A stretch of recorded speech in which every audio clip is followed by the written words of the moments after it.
It is Wednesday and time for Brian Wilson and our weekly discussion. Brian, how are you? I'm doing well, Dan, and you?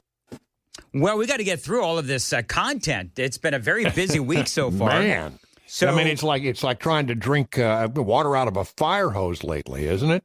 It is, and it's been a lot. It's been fun to cover. There's some tragic stories that we have been talking about. Let's start with Greenland. So, okay, we've got Marco Rubio and J.D. Vance talking with the leaders of Greenland and Denmark. And so Donald Trump is saying, and this is new this morning, is that the president says that Greenland is vital for the Golden Dome that we're building. Now, the Golden Dome, of course, is like the Iron Dome out there in Israel. It protects us from rocket fire. So, talk about, what you think. Is it militarily or otherwise? We're going to get Greenland? The president says we are, one way or another. Well, he says one way or the other. Look, we can increase our presence there. We have a base there, and that would be no problem. I just don't think. I just can't find a scenario where I think that he'll actually invade Greenland. It's a NATO ally, for goodness sakes. I could be wrong about that because, it's hard to predict the president at times. But my guess is what this is an attempt to drive them to the table to discuss about, security enhancements in Greenland, that NATO perhaps could step up its game, that the United States could step up its game. I don't know but my sense of it is trying to get to the table. And if that's the goal, that's what's happening today. So it has worked. They are at the table. Conversations will be had. But my sense of it, and I could be wrong, but my sense of it is that we're not about to invade a NATO ally. One of the things, and there's been a lot made about, the minerals. There's a lot to be made about how and Donald Trump said this the other day, if we don't get Greenland, then China and Russia ultimately will, and that's at least the justification that the president is using. There's no doubt, Dan, this is a strategically important piece of property. There's no doubt about that, and the Chinese and the Russians would love to have control of that area, and that's what I think Trump is concerned about. It's legitimate concern.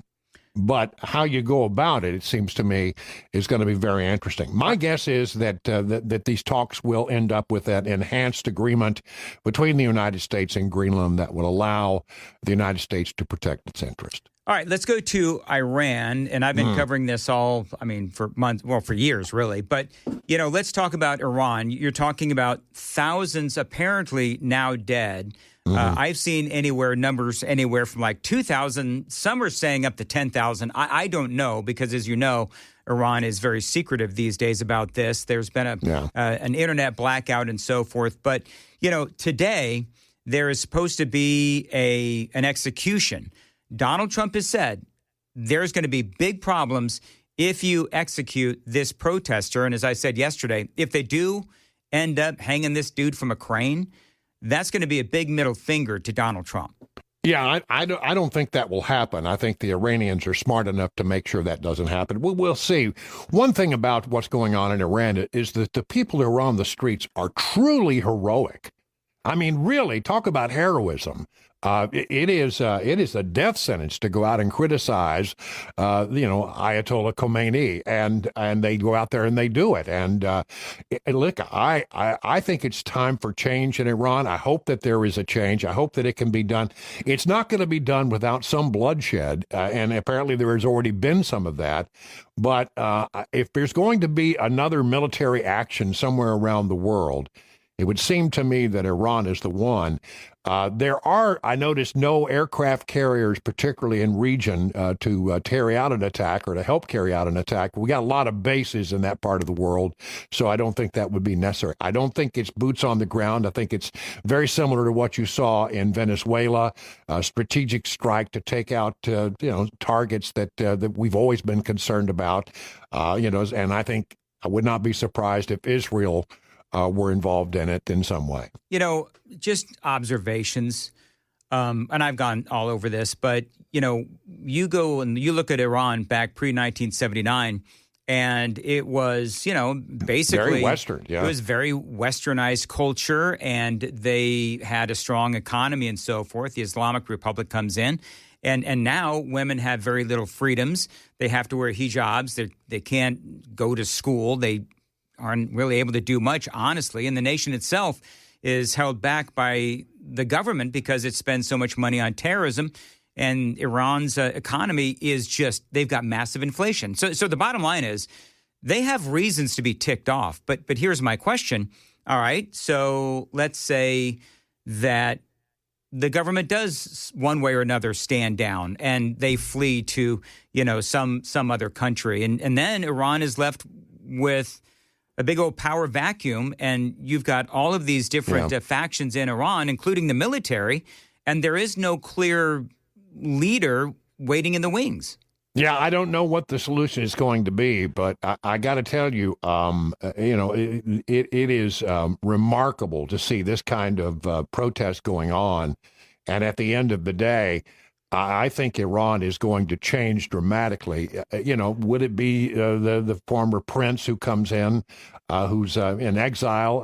I don't think that's the solution. I don't know who the person is, but one way or the other, if it breaks, it is an unstable situation for a while as the power brokers try to grapple for power. But one way or the other, I think we are headed back to a different Iran in the days ahead. I don't think that they can withstand this. I think it's out of their control. I think that they're getting rough, but I don't think it's going to be enough because I think the people feel and taste that freedom might be on the horizon in some way, and I think they're going to continue to protest in a huge way. And I think the military will, like they did in Venezuela, stay in the barracks largely. Brian, have you ever seen... And then we'll move on. But I'm personally fascinated by the whole Iran situation. Have you ever seen a president like President Trump has been sort of encouraging the people to go out and protest? I don't know if I know Obama sure as heck didn't, and I know that Joe Biden didn't either. They placated, and they really, it seems to me like they encouraged the Iranian government to treat their citizens horribly because they funded that government with, sanctions that they ignored and pallets of cash. Well, I think the protesters are looking around saying, okay, where are you? We're looking for a little help here, and they may get it. I mean, the president has spoken in very strong terms about trying to help out the protesters, and he said help is on the way. Yep. So I think that some action will be taken. In my estimation, it will be something that helps the national security interest of this country by taking out some of the capabilities of the Iranian military. I think they'll just use it as an excuse to do that, but it will also have the effect of repressing the military and keeping them out of the fight. Yeah, I think I can make the argument that you could say that, sort of helping the Iranian government to leave and helping the Iranian people, you could make the argument that that is America first, because ultimately you are protecting Americans from the terrorism. Right. That it could be the most dramatic thing to happen in that part of the world in decades. Brian, I don't know about you. I'm a little Minnesota'd out, but every day there's more stories of the fraud. There's more stories of the scandal. Listen to this.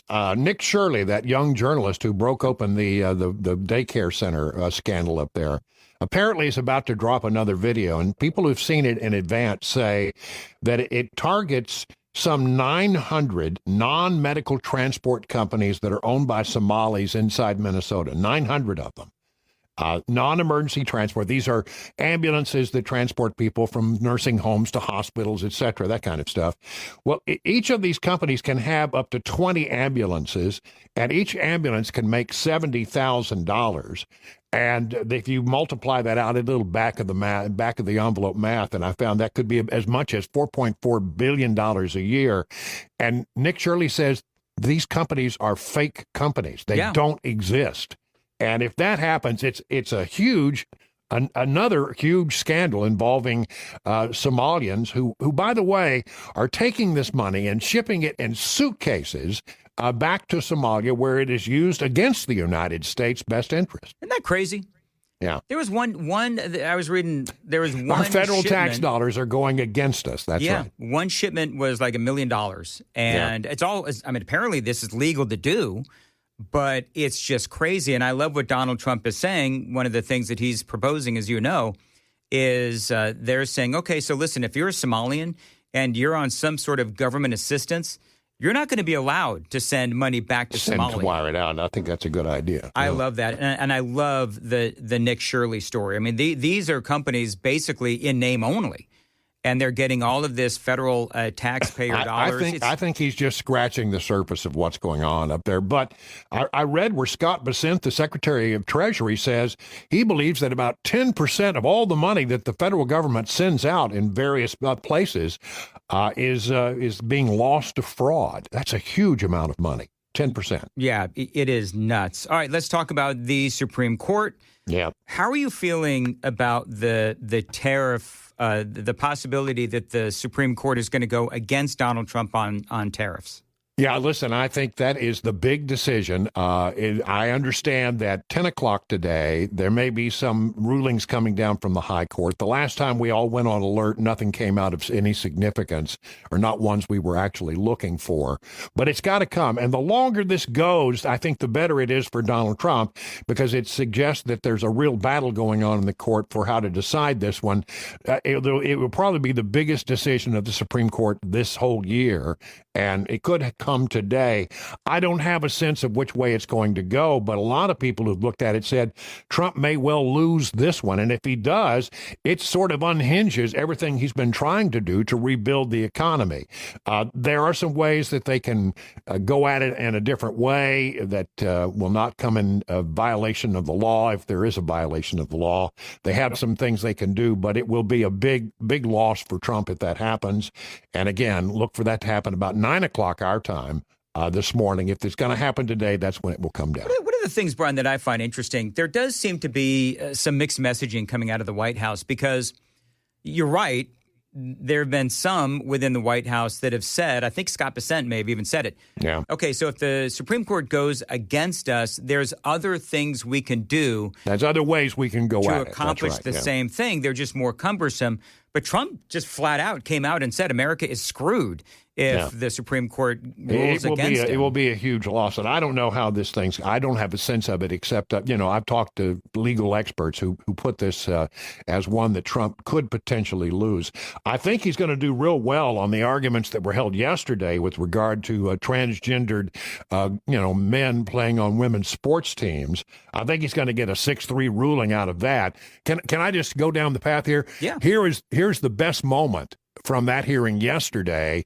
Samuel Alito is talking to one of the people defending the idea of transgendered males playing in women's sports, and he asked the question that nobody seems to have the answer to. What is the definition of a woman, and what is the definition of a man? We sort of need to know that, and they didn't have an answer. Well, how can a court determine whether there's discrimination on the basis of sex without knowing what sex means for equal protection purposes? Listen. I think here we just know we basically know that that they've identified pursuant to their own statute, Lindsay qualifies as a birth sex male, and she's being excluded categorically from the women's teams as the statute. So we're taking the statute's definitions as we find them, and we don't dispute them. We're just trying to figure out, do they create an equal protection problem? That is a non-answer. She didn't have it. And Alito, I think, was the best on this. It was really to the point.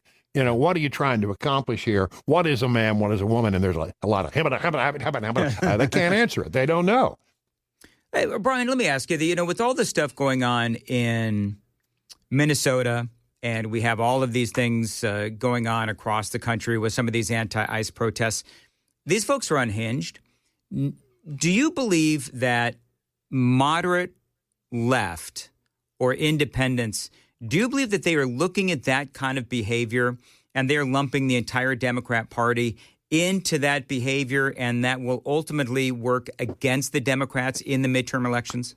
Well, I don't know. If you past his prologue, is the old saying, and if you look at the history of midterm elections, they generally do not go well for the party in power. Right. And, that would be the Republicans right now. They control the House, the Senate, and the White House. So the sense of it is that, the people who are going to be most motivated to go and vote in a midterm election are likely to be people who are angry about the situation. And those who are satisfied with the situation generally aren't as motivated to go to the polls. That's really what it basically comes down to. And I just think that, we need to brace ourselves for a rough midterm election. I think it's entirely possible that the House is lost. I don't want to predict that, but if past is prologue, that would be a likely outcome here. The Senate, I think, probably remains in Senate control, in Republican control, and I think that's a good thing because that makes it impossible for Democrats to really create as much havoc as they otherwise could. So, I hope that this is not sitting well with the American people. It might be the case.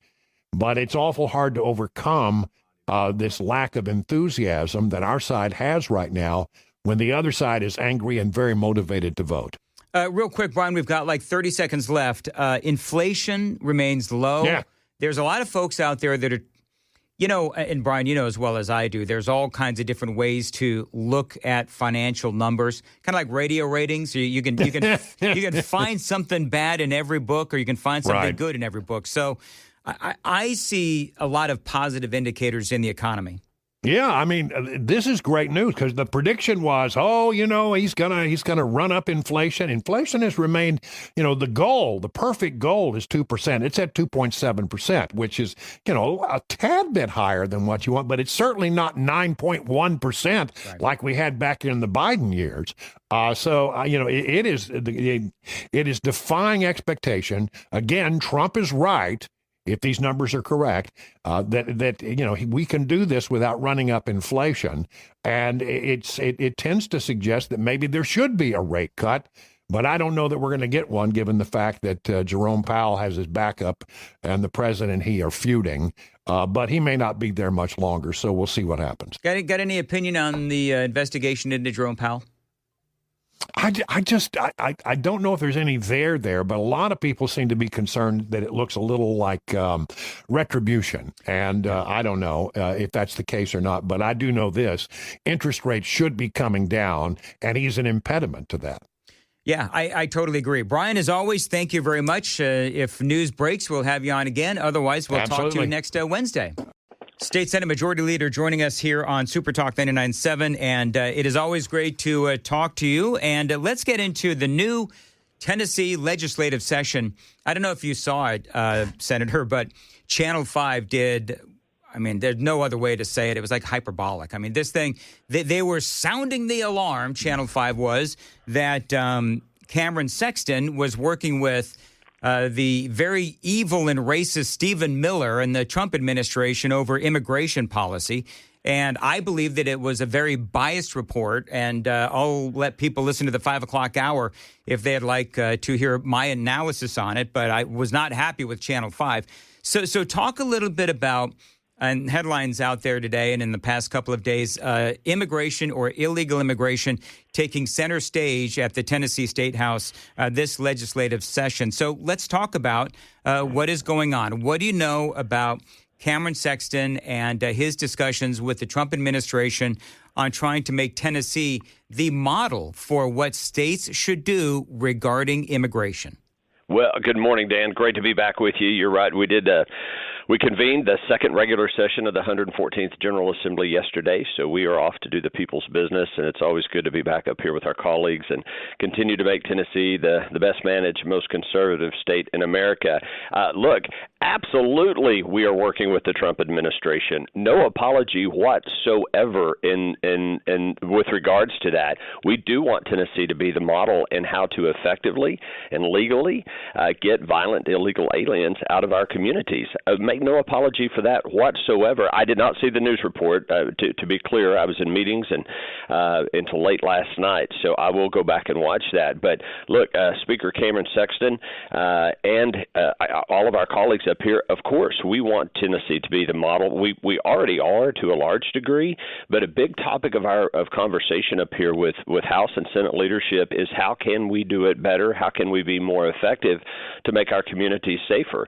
And we have a once-in-a-generation opportunity here, Dan, with a Trump administration that is finally, after many previous administrations have said that they were going to do something about the problem of illegal immigration in our country. We have a president now in Donald J. Trump that is doing something about it. And so states need to, unlike Minnesota and California and New York, no, Tennessee is going to cooperate with the Trump administration, and I'm very proud of that. Do you know, I know that, I don't know how much you can talk about it, but do you know exactly, they said there's like 7 or 8 different bills that are being discussed or maybe ideas.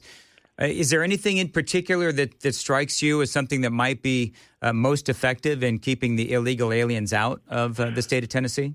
Well, I've got good news. I can tease, if you will. There is scheduled to be a press conference tomorrow with House and Senate leadership. I'll be participating in that. Speaker Cameron Sexton will as well. I think the Lieutenant Governor and other members of House and Senate leadership and other members of the General Assembly will be there. We are putting finishing touches on some legislation, and I don't want to get ahead of my skis, but we will be able to talk in greater detail about that tomorrow. But in general, let me say this. We are looking for every way that we can better equip our local law enforcement officers to cooperate and work with ICE. We've had numerous conversations about the 287G program.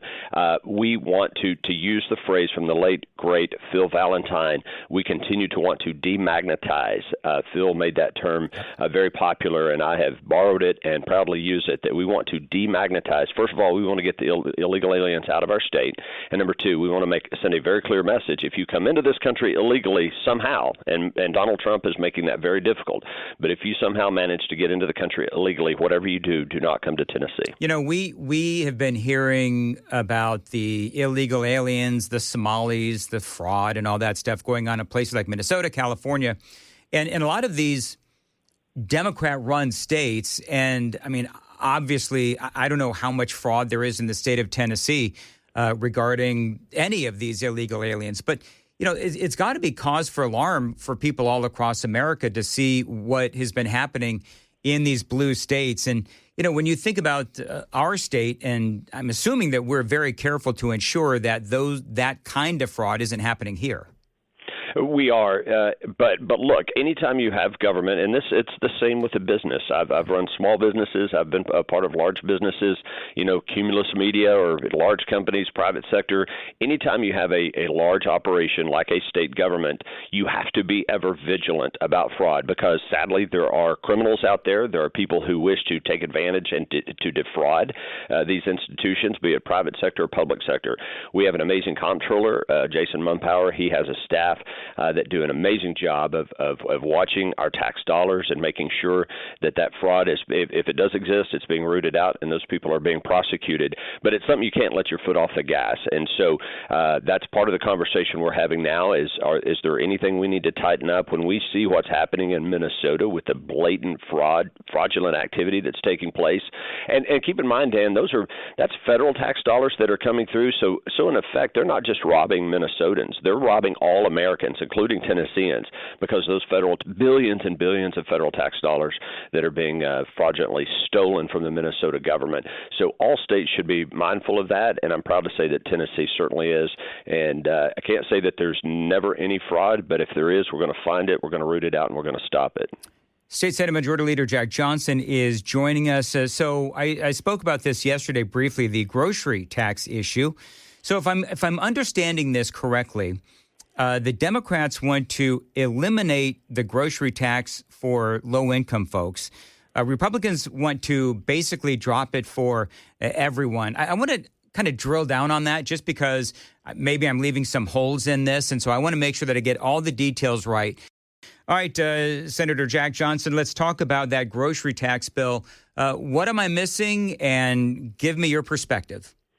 Yeah, so it's a conversation that has come up in the past, Dan, and I think it's a fair conversation to have. Tennessee, we derive over 2/3 of our state revenue comes from sales tax, consumption taxes. I'm a big fan of consumption taxes. Don't like income taxes. Certainly don't want our state to have a state property tax. We don't have either of those, and I like that. In fact, we could have a broader conversation about the federal government, the fair tax. I'm a big supporter of that. I think we should do away with the income tax and go to a consumption-based tax like we do in Tennessee. But one of the things that makes the consumption tax work, Dan, is that it's a very, very broad base. Everybody pays. Everybody chips in because everybody has to buy stuff, and including food. I am not a fan. I do not support further reducing or eliminating the sales tax on groceries. I know there are Democrats that support that, and some of my Republican colleagues who I very much admire and respect also would like for us to look at that. I just want to be clear about my position. What enables us in Tennessee to remain one of the lowest tax states in America, we're the least indebted state in America, and we're the second or third lowest tax state, is because we have that broad-based consumption tax. Everybody chips in. And if you start taking it off, if you start taking that sales tax off of certain items, we're going to take it off of grocery items, we're going to take it off of this, or we're going to take it off of that, then you start to chip away at that. And next thing you know, you're ending up having to look at other ways to generate revenue. So I'd like to preserve the consumption tax we have, keep it on groceries. Now, to be clear, we have done holidays. That's something different. We've done periods of time where we take the sales tax off of school supplies. And so you have a weekend where you can go, and that's just a way to try to encourage people to go out and buy their stuff and get a little break from the sales tax. But in terms of permanently eliminating elements of that sales tax that apply to everyone, I'm very much opposed to that. There is a bill or an idea, I guess. I'm again trying to drill down on this one. I think you're carrying the bill to deregulate Tennessee. Can you tell me what that is and what it's all about? Yeah, this is a great initiative. We've been working with our friends at Americans for Prosperity on this for several months now. It gets a little wonky, but this is really important, though, Dan. We have a General Assembly. We pass laws. We repeal laws. We take things out of the books, the law books, if you will.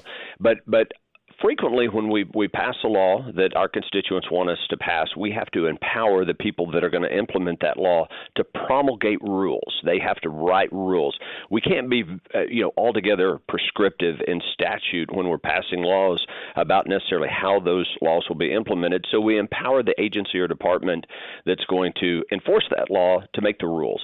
And then those rules come back to the General Assembly, and then they get approved. This Regulatory Freedom Act of 2026 that have been working with, again, our friends at Americans for Prosperity on, it's going to do three basic things. Number one, if you're going to promulgate a rule that Tennesseans are going to have to adhere to, then you have to get feedback from them. We want to have public comment. We want to know how that's going to impact their business and how they work, because we don't want to be overly burdensome. And then we're going to ask for an economic impact statement. What is the economic impact of that rule across the state? And if it's over $1 million of economic impact, then we think that it needs to stand on its own vote before the House and Senate, so it can be really, really scrutinized. And then we want to make it easier for the administration, the executive branch, to remove old, antiquated rules from the rules. Here's a great example, Dan. We recently finally got rid of the last reference to fax machines that were in our rules. And obviously you have, in the last 10, 15 years, we've had to change rules relative to electronic documents and emailing and websites. So there is a place for these rules, and we're not doing away with that. We just want to make sure, though, if we have rules in the books that have the effect of law, that they're as user-friendly as possible. So one of the things that Democrats are always screaming about, and it's a fair scream, I guess, funding to rural hospitals. And I know I'm reading from, I think this is the Tennessean. You folks are expected to allocate $100 million in funding to rural hospitals. Is that enough? What is that going to be used for? And do you see that as a final figure that you'll be giving to the rural hospitals? Obviously, healthcare delivery is a big topic of conversation. Tennessee is a big, beautiful state. We've got urban, suburban areas. We've got rural areas, and and we love all of our Tennesseans. If you live in a rural area, access to healthcare can be a challenge. You know, there was a time when a lot of your communities had small rural community hospitals. It's getting more and more difficult to staff those hospitals. The economic model for those hospitals is becoming more and more difficult. You know, for you and me, Dan, and those of us who live right here near Middle Tennessee, we've got access to great hospitals, great health care. But if you live an hour and a half away from the nearest hospital and you have a medical emergency, that can be a problem. And so we're having to reimagine healthcare delivery in Tennessee and have emergency facilities out in those rural areas where if you have a heart attack or, God forbid, you're in a car accident, you need immediate emergency attention, should be able to have access to it very quickly. And then, yes, you might have to be transported to a more urban area for further health care. President Trump, again, it's something he cares deeply about. The big, beautiful bill included a provision called the Rural Health Care Transformation Act, and it was legislation that is going to provide funding for states like Tennessee to invest in rural health care. That could be emergency medical facilities, freestanding ERs is what we call them. It could be help for some of those rural hospitals that offer more services if they're going to be able to sustain some type of economic model. So it's a very complex issue, but at the end of the day, I'm very proud of President Trump. And we want to be cooperative and make sure that all Tennesseans have the best access to care that they can possibly get. All right, real quick, the Education Freedom Act, last year we had 20,000 private school scholarships. The governor wants to expand it here in this legislative session. Real quick on that, then I want to ask you about the hijinks and shenanigans in Nashville with protesters last night. So what is the latest on the Education Freedom Act? We expect to hear very soon from Governor Lee on how much he would like to expand access to that. You're right, we created 20,000 scholarships. We had 38,000 applications in the first 24 hours that applications were accepted last year. So tremendously successful. We're giving parents a choice in their child's education. We are going to expand it. How much to be determined. Again, we're very, very fiscally conservative in Tennessee. If we're going to pass something, we're going to make sure it is fully funded. So I'm just very excited about the success of the program, though, and very excited that we will be expanding it, not just this legislative session, but in future years. But again, we're always going to make sure that we're paying for it and we maintain a balanced budget. All right. So last night there were, I guess, a couple of different protests in Nashville, led by Nashville's favorite nincompoop, Justin Jones, and others. So I don't know what happened. I mean, clearly not what happened in Minnesota is happening here, but what happened? Well, one thing that I am aware of, there were some protesters at the State Museum. There was a reception last night with members of the General Assembly. A lot of our constituents attended as well. Really large crowd, several hundred people. It's kind of an opening day celebration reception, and there were a lot of protesters there. I saw a lot of signs. I walked through the protesters to get into that event last night. That's something that took place. But look, it goes back to what you and I were talking about earlier. I certainly support people's First Amendment right to protest, and as long as they're doing it peacefully and they're not destroying property, then they have every right to do it. But we are going to stand firm with President Trump when it comes to getting violent illegal aliens out of our communities and out of our state. And if that makes them mad, I don't understand their logic, why they want to support having violent illegal aliens in our communities. But we're not going to go the way of Minnesota in terms of, you mentioned earlier, Dan, sanctuary cities, sanctuary states. Those are banned in Tennessee. No city in Tennessee can be a sanctuary city, which effectively means that you're not going to cooperate with ICE. We have prohibited that, so no city, no county can do any of that. And it's one of the reasons you're not seeing some of the problems in Tennessee like you are in other states, because law enforcement is able to do their job. When they arrest someone who's in the country illegally, they can detain those people. ICE can come and get them, and that transfer is taking place in our jails where it should take place. It's not taking place in neighborhoods or apartment complexes or businesses or anything else. So again, that protest, First Amendment, love it. We're going to support it. I've been a protester and I've been protested, and I celebrate both of those. But we're going to continue to support President Trump and be cooperative in his efforts to enforce illegal immigration laws in America. Now, Jack Johnson, did you ever try to stop a vehicle with your body like Superman? I did not. I was in the House chamber when they were trying to pass a state income tax, and I was a protester here at the state capitol, protesting the efforts of Democrats to pass a state income tax back in the late 1990s and early 2000s. I did cheer along with some other people when someone made a comment, and the Speaker of the House at that time gavelled us into order, and I complied, and I sat down, and I did not have to be removed from the chamber. So I followed the rules, but I was a protester. So forgive me for not knowing this, but so this is well before my time. Was that what inspired you to get into politics, or were you already a politician at that point? No, I was not. It played a big part in it. I'd been active in Young Republicans and trying to get good conservatives elected in Tennessee, because at this time, Democrats had full control. We had a Democratic governor, we had Democratic United States senators. Democrats had a supermajority in the Tennessee legislature. So it was not cool to be a conservative Republican at that time, but I was, my wife was, and they were trying to pass a state income tax, and we were among many thousands, including Phil Valentine and others, that were protesting that effort. And we were successful. We do not have a state income tax today because of those efforts, and that did lead to my further involvement, and ultimately I have the honor of serving in the Tennessee State Senate. The horn honking, that's right. Every time somebody talks to me at some of our events, they'll talk about Phil and they'll talk about the horn honking and how critical Phil was and other conservatives such as yourself in ensuring that Tennessee stayed the great state that it currently is. And I love that. And that's why I love living here in the state of Tennessee. Senate Majority Leader Jack Johnson, always great to have you on. Good luck in this legislative session, and we'll talk to you again soon. Great. Thanks, Dan. All righty. All right. It is 7:56 on Nashville's Morning News on Super Talk 99.7. All right. Coming up, we've got Stephen Bucci from the Heritage Foundation. We are going to do a deep dive into what is going on with Iran. One of the questions, Joan, that I'm going to ask Stephen Bucci, and we've all talked about this, which is, would some sort of intervention with Iran, would that be America first? There's a lot of differing opinions on this.